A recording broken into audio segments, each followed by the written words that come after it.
नमस्कार भाइयों, मैं राहुल चौहान एग्रीन इंडिया से। आज 15 नवंबर को तेल बाज़ारों में क्या स्थिति रहने वाली है और तेल बाज़ारों में गिरावट क्यों आई, उसकी जानकारी इस वीडियो के माध्यम से देना चाहूँगा। ये वीडियो आपको जानकारी देने के लिए बनाई गई है तथा इसको एक जानकारी के रूप में ही देखें और कार्य अपने विवेक से करें। दरअसल तेल वर्ष जो नवंबर से शुरू होता है और अक्टूबर तक चलता है, और चालू तेल वर्ष में नवंबर 23 से अक्टूबर 23 तक एडिबल ऑयल्स यानी खाद्य तेलों का आयात 646.66 लाख टन किया गया, जो 21-22 के दौरान 140.3 लाख टन था। यानी खाद्य तेलों का आयात 16% बढ़ा है। क्यों बढ़ा? इसका प्रमुख कारण तो यही है कि अंतर्राष्ट्रीय बाज़ारों में खाद्य तेलों की कीमतें बहुत डाउन थी और सरकार ने जो इंपोर्ट पर कंसेशन दे रखा है, इंपोर्ट ड्यूटी जो घटाई थी, उसकी वजह से घटे भावों पर आयातकों ने बड़ी मात्रा में तेलों का आयात किया। अच्छी बात यह रही कि अगस्त के बाद खाद्य तेलों का आयात इंडिया में लगातार घटता रहा। अगस्त में करीब 18.52 लाख टन, सितंबर में 14.94 लाख टन और अक्टूबर में 9.97 लाख टन खाद्य तेलों का आयात किया गया। इन 3 महीनों में क्यों घटा, उसका जो कारण है वो यही है कि इससे पहले के 4 महीनों के दौरान रिकॉर्ड मात्रा में खाद्य तेलों का इंपोर्ट इंडिया में हुआ और जिसके कारण हम देख सकते हैं कि कीमतें जो हैं काफ़ी लंबे समय से डाउन चल रही हैं। स्टॉक की अगर बात करते हैं तो पोर्ट पर 1 नवंबर 2023 को करीब 33 लाख टन का स्टॉक उपलब्ध है, जिसमें पाइपलाइन में भी की मात्रा भी शामिल है, जो 1 अक्टूबर 2022 को 36.26, 1 अक्टूबर 2023 को 36.26, 1 सितंबर 23 को 37.35 लाख टन था। यानी इन 3 महीनों में आयात घटने के कारण पोर्ट पर और पाइपलाइन में खाद्य तेलों का स्टॉक घटता नजर आया है। क्वार्टरली अगर बात करते हैं तो नवंबर से जनवरी तक 4.75, फरवरी से अप्रैल तक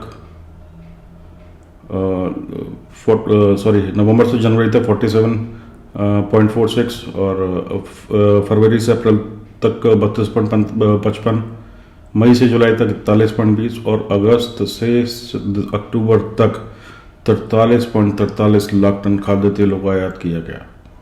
आप आंकड़े देखेंगे तो आपको मालूम होगा कि पिछले 6 महीनों में इंडिया में खाद्य तेलों का आयात में लगातार बढ़ोतरी देखी गई है।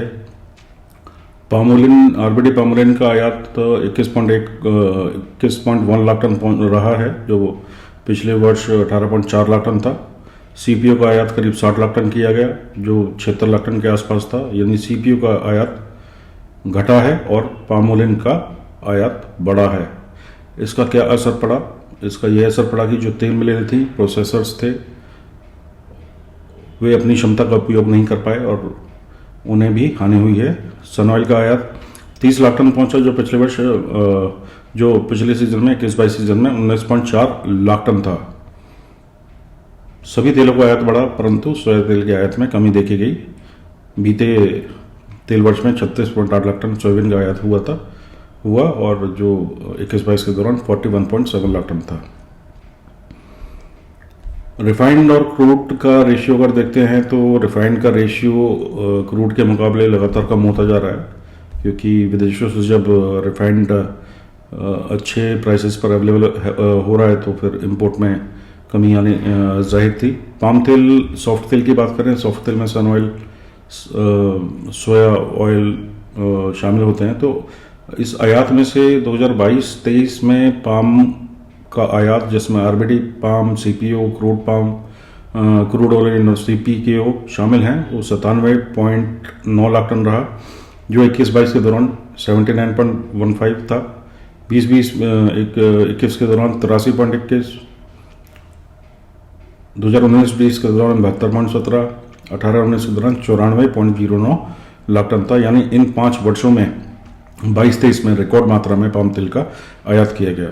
सॉफ्ट तेलों की बात करते हैं तो 2022-23 में करीब 36.76 lakh ton soybean, 30 lakh ton sun oil का इंपोर्ट किया गया, जो 21-22 में सोयाबीन का 41.7 और सन ऑयल का 19.44 लाख टन था। 20-21 में 28.66 लाख टन था और सन ऑयल का 18.94 लाख टन था।